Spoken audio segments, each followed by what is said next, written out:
good morning, everybody. Welcome, all of you, from a warm and a very fuzzy New Delhi. Warm only because I've put the heater on. Because if you actually step outside, you would really become the Iceman, but not Kimi Raikkonen. You would actually turn into a snowman. No, I'm just kidding. I'd like to exaggerate things. I come from India. We love drama, but we also love cricket, which is why we have a very special guest with us here today. She's not from India.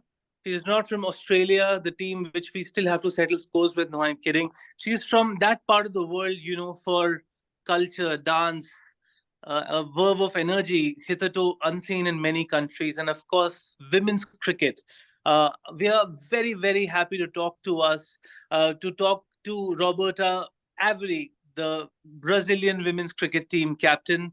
Pranay and I are joined by Roberta here, joining us straight from Brazil. It's a pleasure to have her here on our show. She is the captain courageous and the captain, a true leader who's given a new direction of sorts to the Brazilian cricket for the women's team. There's so much to talk to her about here, and I couldn't wait anymore to begin. Roberta, welcome. How are you today?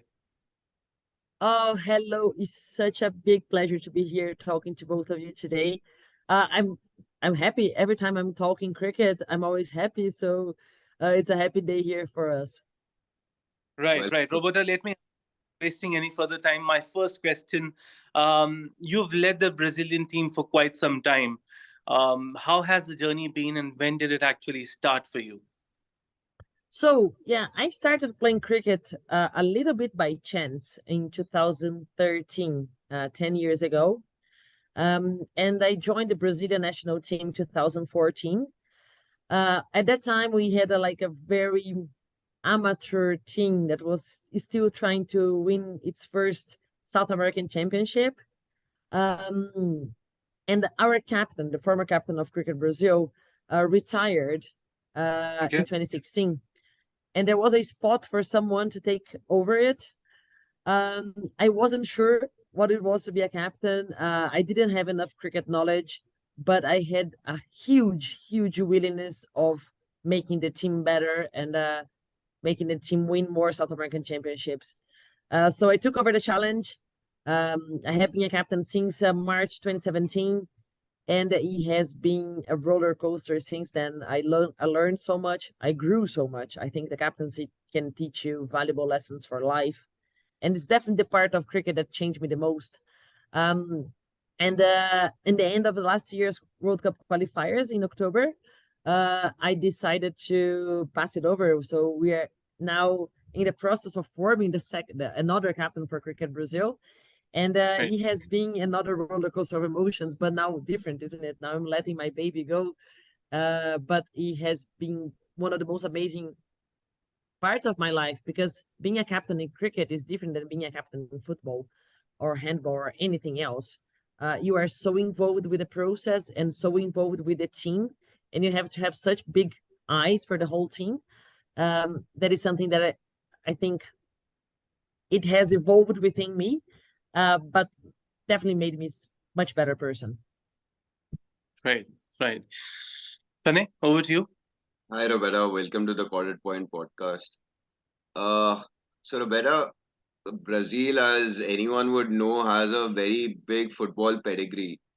But how is cricket taking shape in Brazil? So yeah, it's an interesting story because actually cricket got to Brazil before football. Um, Oh, Charles Miller is known from being the father of football here in Brazil, but he was actually a cricket player. So the first game of cricket in Brazil happening in 1872, and the first game of football in Brazil happening in 1896. So there's a little bit of a story there. But the cricket development projects in Brazil for Brazilians started around the 2000s.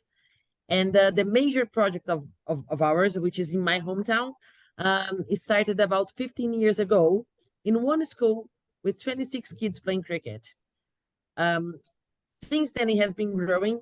We had one teacher, one school, these 26 kids, and we have been looking for coaches and looking for people that could teach cricket. But first, they needed to know cricket, and it wasn't really well known in Brazil. With a few expats and with a few people that were very curious, we end up growing a little bit more. And currently we have 37 development officers working with us, about 70 projects playing cricket. And just in my hometown, we have 5,000 kids playing cricket every month. So it has been growing a lot. We have 5 states playing here in Brazil, national men's, national women's, junior women's, junior men's. It's growing the setup quite a lot. Brazilians love sports, and cricket is very easy to love. So I guess with the sunshine that we have always summer, it helps a lot of us picking up cricket and just playing it a lot. Right. You said cricket is very easy to love, but will cricket be very easy to grow? Because at this point in time, you said there are, for example, no fewer than 5,000 people, 5,000 youngsters who are playing cricket. And somewhere in our conversation in the previous days, you had said that in the next half a decade, you want no fewer than 30 to 35,000 cricketers having taken to this game.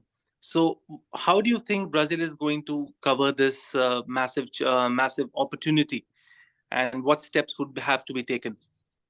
At this moment, what is stopping us from growing to 5 to 30 is actually not the lack of people, because Brazil is funny, because when I talk to you about 5,000 people for India, it's such a small scale. For Brazil, is actually considerable. But in Brazil, we have 180 million people, so we have enough people to teach. What we don't have is enough people to coach cricket. So we started a few years ago the university program, which we select people that have gone through the process of learning cricket in the project. We pay for their university, and they become coaches of cricket. So everyone that is undergrad, they start teaching cricket to pay for their fees. So it's a work we work together with them, and that makes more coaches and make more people have access to cricket. So I think that in 5 years' time, the amount of coaches that we are going to have is going to allow much bigger growth. And I think we currently have a lot of schools, we have counties, we have cities coming to us saying we want cricket in our home, in our town. How can we do it? And at this moment, the limitation is coaches. But not only coaches, we could bring coaches from India, we could bring coaches from England. The thing is, the role model effect that it has, it must be Brazilians to be able to generate the effect of like, oh, I can be like him. Oh, I want to be like this girl. I want to be like this coach. I want to be like this man. I want to play like them. So because it's a new sport for us, and we want to make sure that Brazilians love it the way it is, we want to make sure that we are bringing Brazilian coaches within the project. So I do believe that in 5 years' time, this is going to grow massively. It was supposed to already be happening, but COVID held us a little bit. But with summer all year round, places to play all year round, because we have a lot of area and a lot of people, I do believe that this is going to become big very quickly. Pranay? Roberta, how big a role is ICC playing in the development of Brazilian cricket? I think it plays the role for the associate countries like us of helping us through their system of funding, also giving us the guidance to get where should we invest to get better returns, where should we go, how we should invest our money to generate a better return on what we have. And also we have been very happy to be back into the ICC World Cup qualifiers, which also happened with a lot of their support. So ICC is part of us. Our funding doesn't come only from ICC. We also have sponsorships, government projects, a lot of things happening together with it. But they do play a big role for us. I think every associate country that is trying to get into a bigger scale of development end up counting with a lot of how they can help us. It's different than in a very big countries where cricket's already developed, but for us, their input is massive. Right.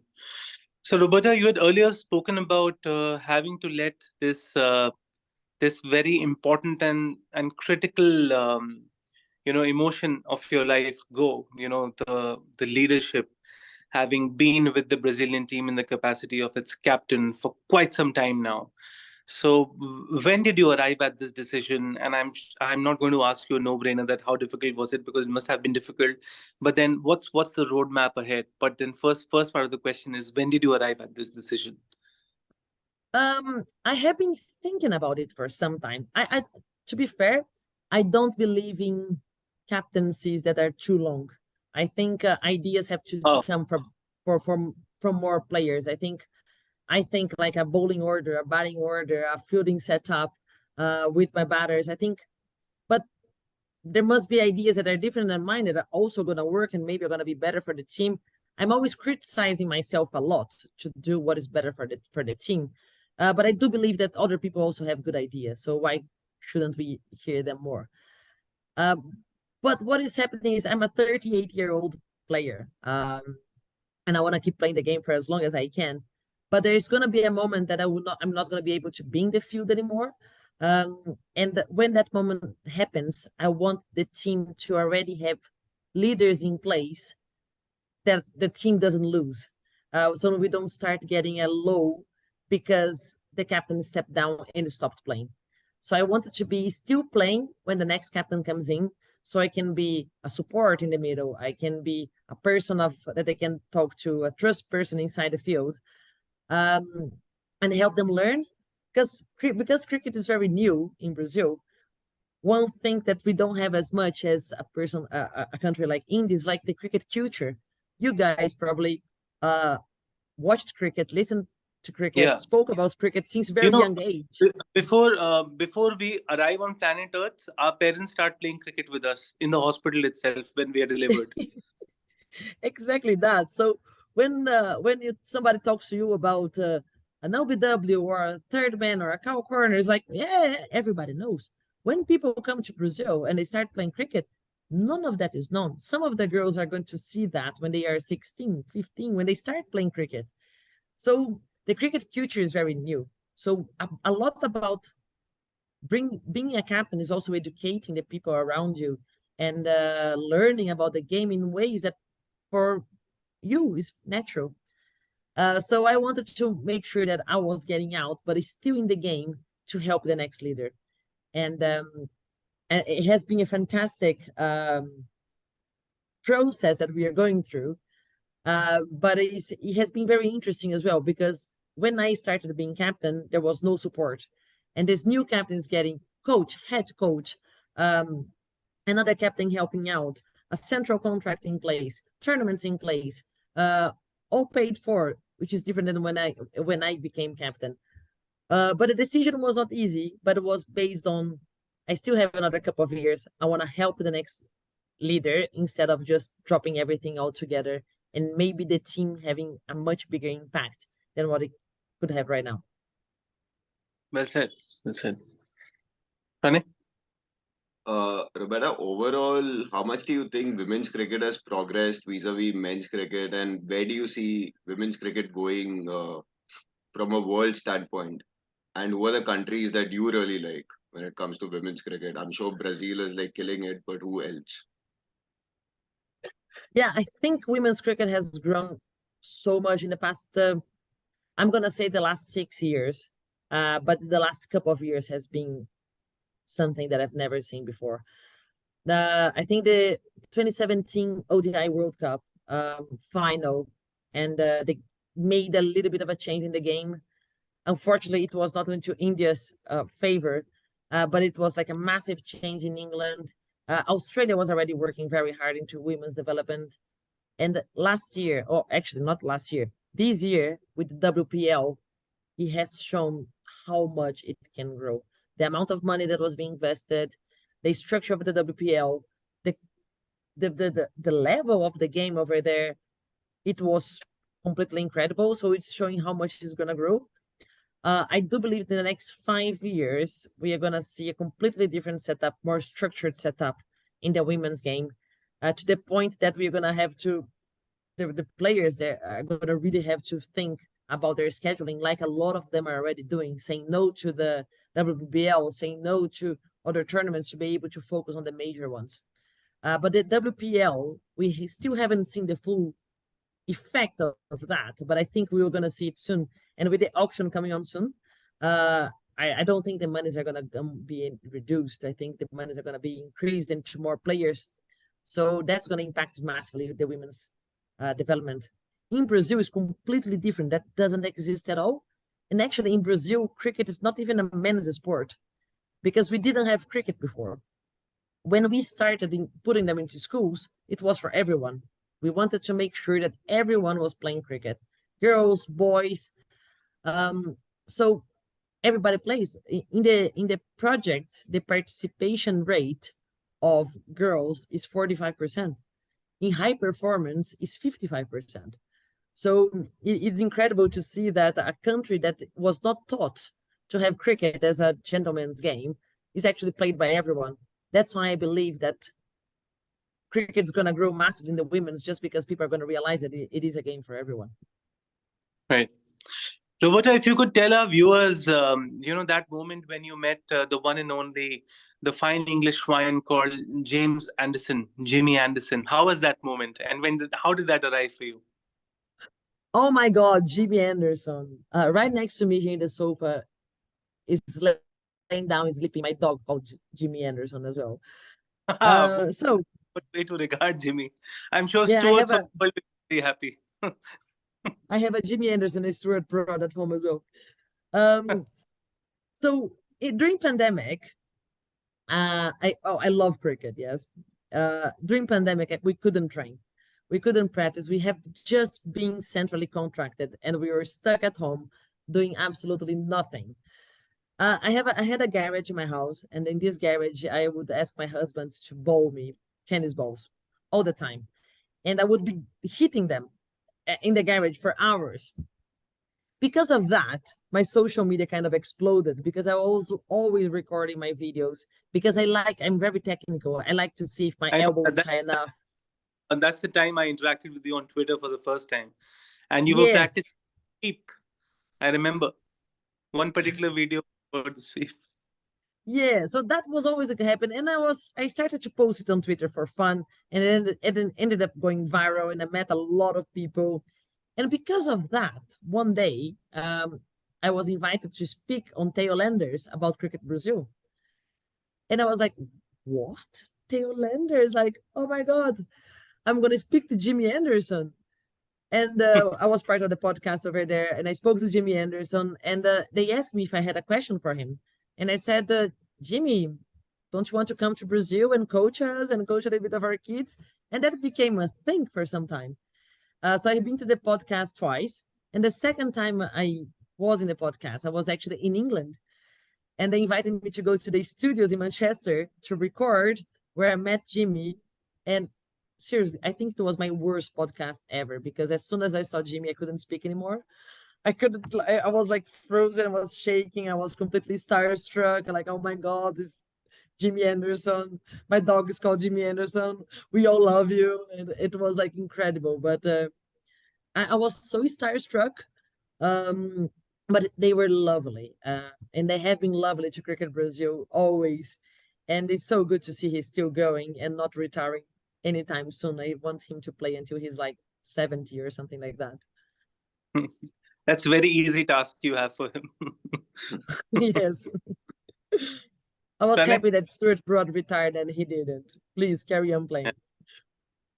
Right. It's Right. funny you say that, Roberta, because I always thought that Jimmy would go before Stuart, but Stuart walked into the sunset before Jimmy, and Jimmy just told him, "I still want to play." So, so that was very strange, but it was even more encouraging to see the guy still playing at 40, 41.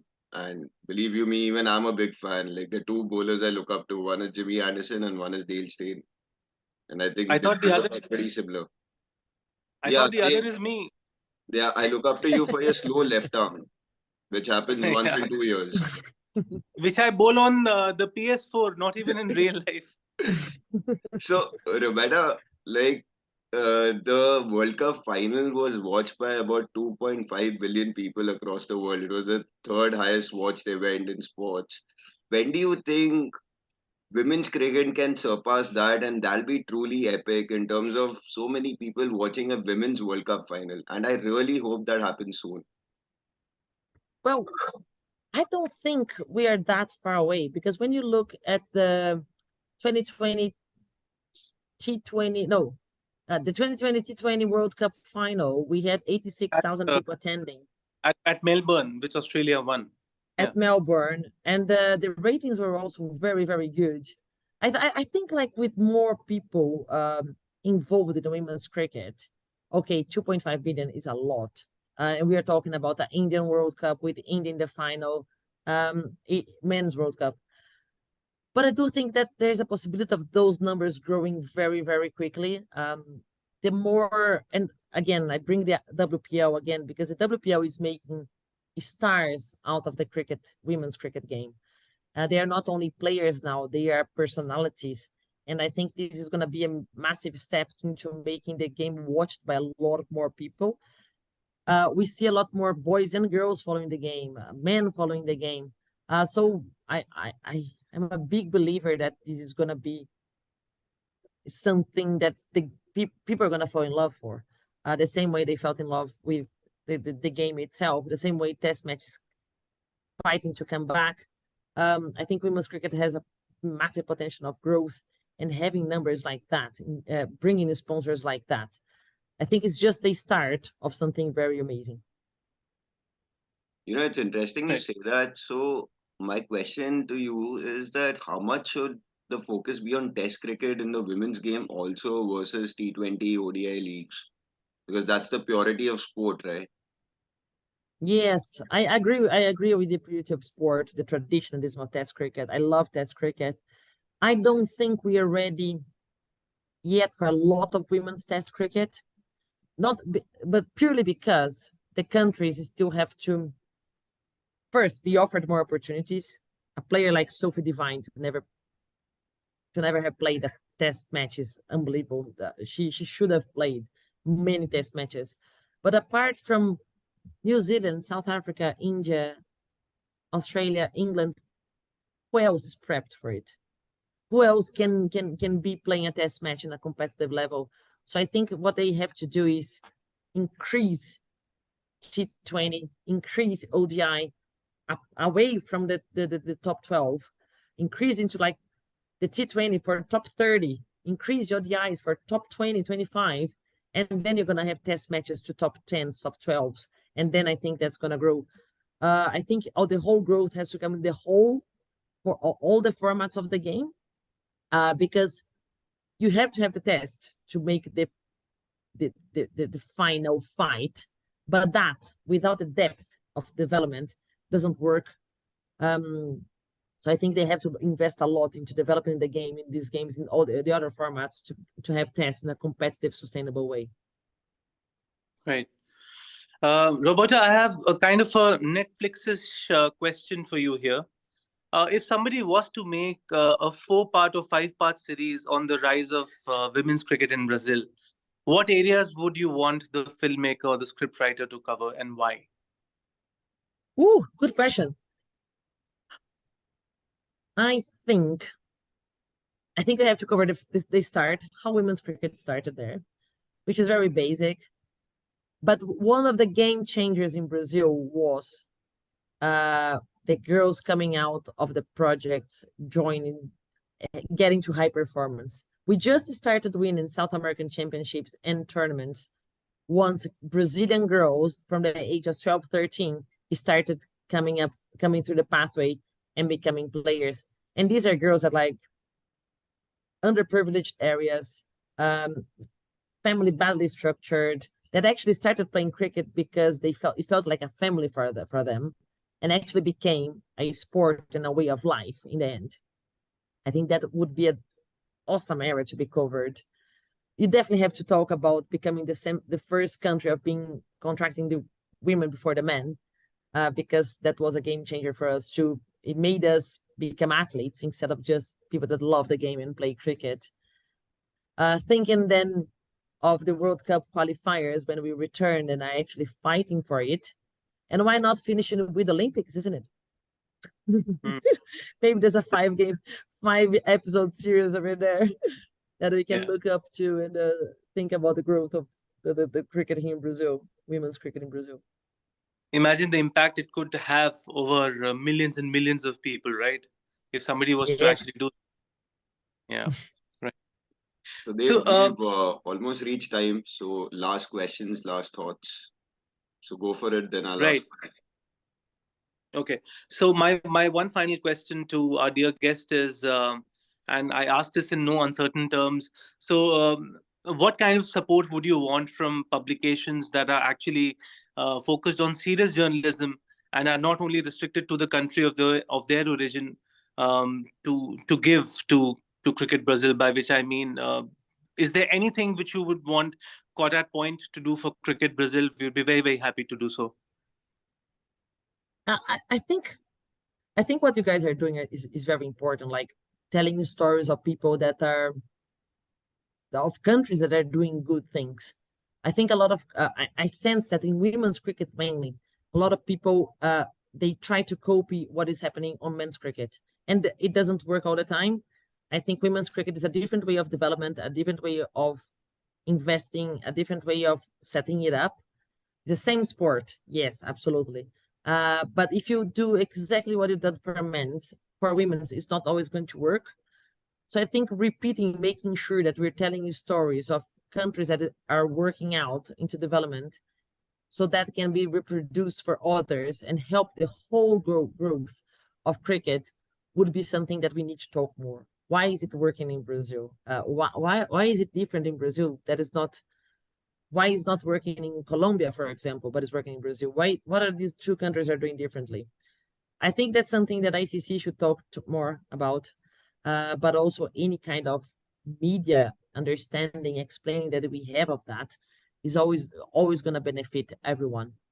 So that is something that I'm very passionate about, and I'm talking much more to share the story, to make everyone grow together. I think the importance is, for example, for me to play a competition now on the next level, I have to spend 10% of the yearly budget for Cricket Brazil to play in Africa. Wouldn't it be much easier if South America was developed? So I actually could play high competitive games in the whole South America with 2 or 3% of my budget, instead of spending all this development money to go somewhere so far away, because we don't have competitive cricket here. So I think the whole world has to grow for us to start thinking about real growth in women's cricket. Right. Fantastic. Well answered. Great points. Pranay? Roberta, when do you see Brazil play a World Cup final? Ooh. Well, we hope, we hope that the next World Cup qualifiers, we go to the global stage. And I think that's our biggest aim. 2 years time to be playing the global stage. Thailand has done it in 10 years. Could we be the next Thailand, maybe? Surely. Could we be the next? Fingers crossed on this side. If you have the will to succeed, you can never fail. That's for sure. Dave? You could be the Thailand or the one-of-a-kind Brazil, not just in the makings, but the one that has almost just arrived and is here to stay. It was fantastic speaking to Roberta today, and we really hope to have more of her on our show. And I really hope that the listeners and viewers and watchers had great fun listening to us today. Thank you, Roberta, for your time. Pranay and I extend our regards to you from the Virat Kohli land, and also the land of Smriti Mandhana, Harmanpreet Kaur, and also Shafali Verma. And here's to more episodes. Thank you for your time, and we hope to see you soon. Thank you so much. It was lovely to talk to you. If there is one country in this world that I loved to visit, it was India, and I can't wait to go back. So loads of love for you. Thank you very much for inviting me. Pleasure. See you soon. Take care. Bye-bye.